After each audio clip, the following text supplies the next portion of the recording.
Learning with Subrata YouTube চ্যানেলে তোমাদের প্রত্যেককে স্বাগতম। প্রিয় ষষ্ঠ শ্রেণী ছাত্রছাত্রীরা, ইতিমধ্যে তোমরা দেখতে পেয়েছো তোমাদের রায়মার্টিন প্রশ্নবিচিত্রার 2026 সালে যে নতুন হলিস্টিক প্রোগ্রেসের প্রশ্নবিচিত্রা সেটা কিন্তু পাবলিশ হয়ে গেছে। তো যারা যারা বইটা এখনো কেনোনি কিনে নাও। তো তোমরা জানো প্রথমেই আমি প্রশ্নবিচিত্রা কিনে সবার প্রথমে আমি গণিতের প্রশ্নগুলো সমাধান করি। তো আজকেও তাই করব। তো দেখতে পাচ্ছ নতুন প্রশ্নবিচিত্রা আমি আগেও ছবি দিয়েছি চ্যানেলে, তো সেখান থেকে তোমরা দেখে নিতে পারো। তো এখানে দেখো, আমরা আজকে গণিতের 1 নম্বর স্কুলটা নিয়ে আলোচনা করব। প্রথম পরীক্ষা এবছর গণিতে কেমন করেছে জানো তোমরা। 2024 সাল থেকে, 2025 সাল থেকে নতুন নাম্বার বিভাজন হয়েছে। আগে যেটা তোমাদের 15 নম্বরের পরীক্ষা হতো সেটা কিন্তু এখন 30 করে দিয়েছে। তো এখানে দেখো প্রথম পর্যায়ক্রমিক মূল্যায়ন এখানে দিয়েছে, ছোট প্রশ্ন, সংক্ষিপ্ত পাটিগণিত কেমন কি থাকবে এবং টোটাল নাম্বার বিভাজনটা এখানে দিয়ে দিয়েছে। এখানে দেখতে পাচ্ছ প্রথম স্কুলটা হচ্ছে 117 নম্বর পেজ, এসি ইনস্টিটিউশন মালদা। তো এই স্কুলে প্রশ্নপত্র আজকে আমরা করব। তো একের দাগে দেখো তোমাদের 10টা ছোট প্রশ্ন থাকবে এবং 2 নম্বরে 4টে 8 নাম্বার থাকবে এবং 3 নম্বরে 4টে প্রশ্ন 12 নাম্বার থাকবে। টোটাল এই সিলেবাসে পরীক্ষা হবে এবং তোমাদের টোটাল নাম্বার হচ্ছে 30 নাম্বার। তো চলো কথা না বাড়িয়ে আমরা 1 নম্বর স্কুলটা আজকে সমাধান করব। তোমাদের প্রত্যেকের কাছে বই আছে, যারা যারা বই কেননি কিনে নাও, এবং যাদের কাছে বই নেই তোমরা দেখো আমি করিয়ে দিচ্ছি, পরে তোমরা মিলিয়ে নেবে বই থেকে। তো দেখো প্রথমে আমরা কি করব, 1 নম্বর স্কুলটার প্রশ্নপত্রগুলো সমাধান করব। প্রথমে দেখো এখানে 6টা এমসিকিউ প্রশ্ন দিয়েছে, সেই এমসিকিউ প্রশ্ন প্রথমে করব। প্রথমে হচ্ছে 89কে রোমান সংখ্যায় লেখা হয় কিভাবে। 89কে আমরা লিখতে হলে 50, 60, 70, 80, 89 এরকম লিখতে হবে। তাই এল ট্রিপল এক্স আই এক্স এভাবে লিখতে হবে, অর্থাৎ অপশান বিটার সঙ্গে কিন্তু ম্যাচ খাবে, অপশান বিটার সঙ্গে মিলে যাবে। 1,11,08,041, এটাকে সংখ্যায় লিখলে কত হবে দেখো, 1,11,08,041 সংখ্যা লিখলে এটা দাঁড়াবে। তো এটা তোমরা করবে। তারপরে বলেছে 11 কোন সংখ্যার গুণনীয়ক। এখানে কোন সংখ্যাটার গুণনীয়ক তোমরা জানো, 11 11 121, তাহলে 11 হচ্ছে 121-এর গুণনীয়ক। একটি বৃত্তের ব্যাস বলেছে 4 সেমি, তাহলে ব্যাসার্ধ কত হবে। একটা বৃত্তের যদি ব্যাস 4 সেমি, ব্যাসার্ধ মানে কি ব্যাস বাই 2, তাহলে ব্যাসকে 2 দিয়ে ভাগ করলে 4কে 2 দিয়ে ভাগ করলে 2 সেমি, তাহলে অ্যান্সারটা হবে 2 সেমি। 2 সেমি কোন অপশনটার সঙ্গে মিলছে দেখো, এখানে এর দাগেরটার সঙ্গে মিলছে, তাহলে অপশন এরটা হবে সঠিক। আর এখানে 121 তো ডির দাগের অপশনটা দেওয়া আছে, ঠিক আছে। আর এই 2-এর দাগেরটা কার সঙ্গে মিলছে তোমরা দেখে নেবে, যেটার সঙ্গে মিলবে সেটা অপশনটা এখানে দিয়ে দেবে। তারপরে দেখবে 5-এর দাগের গণিতটা আমরা পরের পেজে চলে যাব। পরের পেজে দেখো আমরা চলে যাচ্ছি 118 নম্বর পেজ, যাদের কাছে বই আছে তোমরা অবশ্যই দেখতে পাবে। তো 118 নম্বর পেজে দেখো, পি এর 1/3 থেকে 4 কম বীজগাণিতিক সংখ্যা মেলায় প্রকাশ করি। তাহলে এখানে কি লিখবো, পি এর 1/3 মানে কি p/3 - 4, এইটা হবে উত্তর। এটা কোন অপশনটার সঙ্গে মিলবে, p/3 - 4, এখানে অপশন ডিটার সঙ্গে মিলছে, তাহলে এই অপশনটা হবে ডি। এবারে 6-এরটা কি বলেছে, কত মিটারের 1/6 সমান 6 মিনিট। তো আমরা জানি না কত মিটারে, তাহলে এক্স মিটারের 1/6 সমান 6 মিনিট, তাহলে সেটাই করেছি। এবারে দেখো এই দিকে গুণ ওপাশে গেলে ভাগ, এপাশে গেলে গুণ হয়। 1/6 আছে, ভাগ আছে, ওপাশে গেলে গুণ হয়ে যাবে। তাহলে 6 আর 6 গুণ করলে কত হবে, 36। তাহলে এখানে উত্তরটা হবে 36 মিনিটে 1/6 সমান 6 মিনিট, উত্তরটা হবে 36, ঠিক আছে। 36 মিনিটে 1/6 সমান 6 মিনিট হবে। 7-এর দাগেরটা কি বলেছে দেখো, একটা গুণ দিয়েছে 0.02 ইন্টু 0.2 সমান কত। তো এটা শর্টকাট গুণ আমি দেখাচ্ছি, দেখো এখানে 2 2 4 হয়, এবং দেখো এখানে দশমিকের পরে দুটো সংখ্যা, এখানে দশমিক পরে একটা সংখ্যা, তাহলে মোট 3টে সংখ্যার আগে দশমিক, তাহলে 3টে শূন্য বসবে একের পিছনে। এবং 3টে শূন্য মানে কেটে উপরে তুললে কত হবে না, 0. দেখো এই 3টে এটা তুললে 1/3টে শূন্য হবে, 0.04, 0.004, এটা হবে অ্যান্সার। অ্যান্সারটা হবে 0.004। কোন অপশনটার সঙ্গে মিলছে দেখো, সির দাগে অপশনটার সঙ্গে মিলছে, তাহলে এটার উত্তর হবে অপশন সিটা। এরপরে আমরা চলে যাচ্ছি দুইয়ের দাগের প্রশ্নগুলো। দুইয়ের দাগের প্রশ্নগুলো প্রথমে করব, ডিএল হিন্দু আরবিক সংখ্যায় কত। তোমরা যারা রোমান সংখ্যা করেছো তোমরা অবশ্যই জানো যে ডিএল মানে কত। ডিএল মানে এখানে কত বোঝাচ্ছে বলো তো, না ডি মানে 500 আর এল মানে 50, তার ডিএল মানে 550, এখানে উত্তরটা হবে ডিএল সমান 550, এটাই হবে অ্যান্সার। দুইয়ের দাগের একেরটা। এরপরে আমরা দুইয়ের দাগের দুয়েরটা করব। দুইয়ের দাগে দুইয়েরটা কি বলেছে, এর সঙ্গে কত যোগ করলে এইটা হবে, তাহলে এইটা থেকে এইটা বিয়োগ করে দেবো। তো সেটাই আমরা করলাম, দেখো যে পরের সংখ্যাটা থেকে আগের সংখ্যাটা বিয়োগ করে দিলে কত পাচ্ছি, 1 3 8 4 4 9 1 7, এটা হবে উত্তর। নম্বর দাগের প্রশ্নটা। 3 দাগের প্রশ্ন বলেছে 346-এর সবচেয়ে কাছের হাজারের গুণিতকের পূর্ণ সংখ্যা। তোমরা জানো 346, সরি এখানে কি বলেছে আরেকবার দেখি, এইটা 346-এর এর সবচেয়ে কাছের হাজারের পূর্ণ সংখ্যা কত হবে। তো এখানে জানো দেখো 346 কিন্তু 500 থেকে কম, হাজারের গুণিতক মানে 500 থেকে বড় হলে সেটা হাজার হবে, আর 500 থেকে ছোট হলে সেটা জিরো হয়ে যাবে। তাহলে 346 হাজারের থেকে গুণিতকের মান হচ্ছে জিরো। কেন? এটা যেহেতু 500 থেকে ছোট, তাই এটা জিরো হবে। 4 দাগেরটা কি বলেছে দেখো, যে পরস্পর মৌলিক সংখ্যার গসাগু কত। তোমরা জানো পরস্পর মৌলিক সংখ্যার গসাগু 1, কারণ 3 আর 5-এর গসাগু আমরা যদি করি 1, উত্তর হবে একটাই হচ্ছে তার মৌলিক উৎপাদক দুটোর। 5-এরটা, 5 থেকে কত বিয়োগ করলে 2.172 পাবো। তাহলে 5কে আমরা লিখবো 5.000, আমরা দশমিকের পর যত খুশি শূন্য নিতে পারি। সেটা থেকে এটা যদি বাদ দিই কত হচ্ছে 2.828, তাহলে এত বিয়োগ করলে পাবো।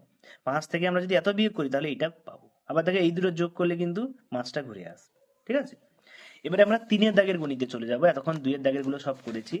3 দাগের একেরটা বলেছে দেখো 251 প্লাস 175 সবচেয়ে 10-এর গুণিতকের সংখ্যা নিয়ে গিয়ে 10-এর গুণিতকে পূর্ণ সংখ্যায় নিয়ে গিয়ে হিসাব করতে বলেছে। তো প্রথমে 251 10-এর গুণিতকে আমরা যদি করি সেটা হবে দেখো 55 থেকে ছোট, তাহলে এটা 250, এবং 175 করবে 180। তো দেখো 10-এর গুণিতকে পূর্ণ সংখ্যা এখানে আমরা করেছি। 251কে 10-এর গুণিতকে পূর্ণ সংখ্যায় করলে কত হবে না, সেটা হচ্ছে 250, এবং 175 হবে 180, এই দুটো যোগ করলে হচ্ছে 430। এখানে অ্যান্সারটা হবে 10-এর গুণিতকে পূর্ণ সংখ্যায় যোগটা হবে 430। এরপরে দেখো 3 থেকে 2-এরটা, এই সংখ্যাটাকে কথায় লিখতে বলেছে। তো কথায় লেখার জন্য আমাদের একক দশক লিখতে হবে, একক দশক শতক করে এরকম লিখলাম। তাহলে টোটাল আমরা কত পাচ্ছি দেখো এখানে 1,50,50,50,50,490। এখানে কথায় লিখলে হবে 1,50,50,50,490 সংখ্যাটা হবে কথায় লিখলে। এরপরের প্রশ্ন কি বলেছে দেখো, দুটি সংখ্যার গুণফল এত দিয়েছে, একটি সংখ্যা 5 হলে অপরটির কত। তাহলে দুটো গুণফল দিলে একটা সংখ্যা যদি দেওয়া থাকে অপর সংখ্যা বের করানোর সূত্র কি, এটা ভাগ করতে হবে। এটা তোমরা ভাগ করবে, ভাগ করতে কোন অ্যান্সারটা আছে এইটা, তাহলে এই অ্যান্সারটা হচ্ছে অপর সংখ্যা। তাহলে এখানে লিখবে একটা সংখ্যা যদি এটা হয় অপর সংখ্যা এইটা, তাহলে এদের দুজনের গুণফল কত হবে, একটা সংখ্যা এই দুটো গুণ করলে দেখবে এইটা ঘুরে আসবে, এইটাকে এটাতে গুণ করলে এইটা ঘুরে আসবে। তারপরে দেখো 4 দাগের প্রশ্নটা বলেছে XCVII এর হিন্দু আরবিক সংখ্যার মান কত। তাহলে দেখো এটাকে যদি আমরা ভেঙে ভেঙে মান বার করি হিন্দু আরবিক সংখ্যা, x মানে কত 10, আর c মানে কত 100, তাহলে 100 থেকে 10 বিয়োগ করব, তার সঙ্গে আবার 7 যোগ করব, তাই তো। তাহলে দেখো এই যে 10টা বিয়োগ করেছি আর এর সঙ্গে 7 যোগ করেছি, করলে কত হচ্ছে 97। তাহলে হিন্দু আরবিক সংখ্যা এটার মান হচ্ছে কত না 97। এর পরেরটা আমরা 5-এরটা করব। তো 5-এর দাগে কোনটা কি বলেছে দেখো, একটা সংখ্যা দিচ্ছে 9 এর স্থানীয় মান ও প্রকৃত মানের পার্থক্য। তো দেখো সংখ্যাটা আমরা লিখেছি এখানে, দেখো 9 এখানে একটা আছে, তো 9 এর পরে কটা সংখ্যা 1 2 3 4 5, তাই জন্য আমরা 9 লিখে 5টা শূন্য দিয়েছি। আর প্রকৃত মান মানে কি, সেই মানটাই 9 এর মান 9ই হয়, এটা যে প্রকৃত মান। তাহলে এর থেকে এটা বিয়োগ করলে এইটা পাচ্ছি, তাহলে এটাই হচ্ছে পার্থক্য। পার্থক্যটা কত, এইটা দেখো 89,000, এই সরি 8,99,991, এটা হবে উত্তর। তারপরে দেখো 6-এরটা কি বলেছে, 6-এর দাগের প্রশ্নটা বলেছে মিতা তার দাদার থেকে 4 বছরের ছোট, দাদার বয়স x হলে মিতার বয়স কত। তাহলে দেখো মিতার বয়স কত হবে x-4, তার দাদার বয়স x বছর, তাহলে মিতার বয়স কি 4 বছর ছোট, x-4, একদম সোজা গণিত এটা, এই যে চলরাশির গণিত থেকেই দিয়েছে। এরপরে আমরা 8-এর দাগের গণিতটা কি বলেছে, ঊর্ধ্বক্রমে সাজাও। এটা কিন্তু ক্লাস 5-এর গণিত, 7/2 7/4 7/5, ঊর্ধ্বক্রমে মানে ছোট থেকে বড়। তো তার জন্য আমাদের কি করতে হবে, সরি তার আগে একটা আমাদের সরল দিয়েছি, সরলটা আমরা করবো মান নির্ণয় করতে বলে 7-এর দাগে, এটা আমরা স্কিপ করে গেছি। তো এটা কি বলেছে দেখো, সরলটা আমরা তুলেছি। তো তুলে প্রথমে জানো তোমরা সংখ্যা রেখার কাজ আগে হয়, 16কে 2 দিয়ে ভাগ করলে 8, এবং 18কে 9 দিয়ে ভাগ করলে হবে 2। তারপরে ভাগ আগে হবে, 256কে 8 দিয়ে ভাগ করলে হবে 34। আবার ভাগ 2 গুণ 2 দেওয়া আছে, এটাকে এটা দিয়ে ভাগ করলে হবে 17 গুণিতক 2, 17 দুগুণে কত হয় গো 34। তাহলে নির্ণয় সরল ফলটা কত হবে উত্তর, এটা হবে 34 বা 34। তারপরে 8-এরটা আমি যে বললাম ছোট থেকে বড় সাজাও, তো সেটা আমরা এখানে করেছি। দেখো প্রথমে হরের লসাগু করবে তোমরা, এবং হরটাকে সমান করতে হবে। এখানে সবগুলো নিচে যেন এই লসাগুর মানটা আসে, এই 20 মানটা যেন প্রত্যেকের নিচে আসে। তাহলে 2কে 10 দিয়ে গুণ করলে 20, সেটা আবার উপরে গুণ করব। 4কে 5 দিয়ে গুণ করলে 20, সেটা আবার উপরে গুণ করব। 5কে 4 দিয়ে গুণ করলে 20, সেটা আবার উপরে গুণ করব। তাহলে পাচ্ছি 70/20, 35/20, 28/20। তাহলে সবচেয়ে ছোট কোনটা, এইটা, এটা আগে লিখবো, তারপরে কোনটা, তারপরে এইটা, তারপরে এইটা, এরকম পরপর পরপর লিখলে এইভাবে আমরা পাচ্ছি, ছোট থেকে বড় সাজিয়ে এইভাবে পাচ্ছি। 9-এর গণিতটা কি বলেছে দেখো, পি এর 10 গুণের সঙ্গে 7 সমষ্টি। পি এর 10 গুণ মানে কি 10p, এর সঙ্গে 7 সমষ্টি মানে 7 যোগ, বুঝতে পারছো? 10p প্লাস 7, উত্তরটা হবে 10p প্লাস 7। পি এর 10 গুণের থেকে 7 সমষ্টি, এটা হবে 10p প্লাস 7। এর পরের প্রশ্ন দেখো, আমরা 4 দাগের গুলো করব। 4 দাগে এখানে দেখো 4টে করতে বলেছে 3 নাম্বারে, কিন্তু এখানে 5টা দেওয়া আছে, আমরা সবগুলোই করব। তো দেখো প্রথমে কি বলেছে, একটি শহরে লোক সংখ্যা একটা ভাষায় দিয়েছে 2,98,72,600।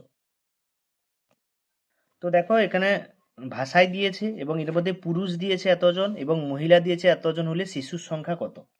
তো এই গণিতটা আমরা প্রথমে কি করব, এই পুরুষ আর মহিলাগুলোকে যোগ করব, যোগ করে এই যে মূল সংখ্যাটা থেকে বিয়োগ করলে তাহলে কিন্তু আমরা উত্তরটা পেয়ে যাব।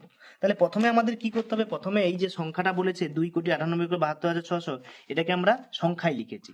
সংখ্যায় লিখে দেখো পুরুষ এবং মহিলাকে যোগ করেছি, এদের যোগফল হবে এইটা, এবং যোগফল থেকে যে যতজন সংখ্যা সেগুলো বিয়োগ করলে কত হবে না এই সংখ্যাটা দাঁড়িয়েছে, তাহলে শিশুর সংখ্যা হবে এতজন। ঠিক আছে, এটা সরল আকারে আমরা করেছি, তোমরা পারলে যোগ বিয়োগ আকারেও করতে পারো, সরল আকারে করলে জায়গাটা একটু কম লাগবে এবং তাড়াতাড়ি হবে। দুয়েরটা বলেছে দেখো, একটা ইঞ্জিনের সামনের চাকার পরিধি 14 ডেসিমি, পেছনের চাকার পরিধি 35 ডেসিমি, কমপক্ষে কত পথ গেলে চাকা দুটি একই সাথে পূর্ণ সংখ্যক বার ঘুরে সম্পূর্ণ করবে, হিসাব করে লিখি। তো দেখো এই জন্য এটা এই দুটোকে কি করতে হবে, লসাগু করতে হবে। লসাগু করলে কত হচ্ছে, 70 হচ্ছে। তাহলে 70 ডেসিমি পথ গেলে চাকাগুলো একসঙ্গে ঘুরবে, মানে 70 ডেসিমিটার হবে উত্তর। এর পরেরটা বলেছে দেখো, এই গুণটা কিন্তু প্রতি বছর দেয়, খুব ইম্পর্টেন্ট, বিভিন্ন স্কুলে পড়ে। 500 জন ছাত্রের মিড ডে মিলের জন্য এক সপ্তাহে 175 কিগ্রা চাল লাগে, এবং 75 কিগ্রা চাল খরচ হওয়ার পর 400 জন ছাত্রের বাকি চাল কতদিন চলবে হিসাব করি। তো দেখো এটা অনেক রকম পদ্ধতিতে করা যায়, আমি একটা ছোট পদ্ধতি করেছি, এটা তোমাদের তাড়াতাড়ি হয়ে যাবে। যে 7 দিনে খরচ কত, 175 কেজি চাল, তাহলে একদিনে খরচ কত হবে, এটাকে ভাগ করলে কত হবে, 25 কেজি করে চাল প্রতিদিন খরচ হচ্ছে। তাহলে বাকি চাল যে 75 কিগ্রা এখানে বলে দিয়েছে, দেখো যে 75 কিগ্রা চাল লাগে এক সপ্তাহে, 75 কিগ্রা চাল খরচ হয়ে গেছে। তাহলে আমার টোটাল ছিল কত, 175 কেজি, 75 কেজি খরচ হয়ে গেছে, তাহলে 100 কেজি চাল আছে। তাহলে দেখো 500 জন ছাত্রের এই যে গড়ে প্রতিদিন এই 25 কেজি করে চাল লাগে, তাহলে 500 জন ছাত্রের চাল লাগে 25, তাই তো, 25/500, এটা একজনের লাগে একদিনে এত, তাহলে 500 জন ছাত্রের কত করে পার হেড কত করে পড়বে, 0.05 কেজি, প্রতিজন খাবে 0.05 গ্রাম করে, তাই না? তাহলে 400 জন কত খাবে, এর সঙ্গে গুণ করলে কত, 20 কেজি।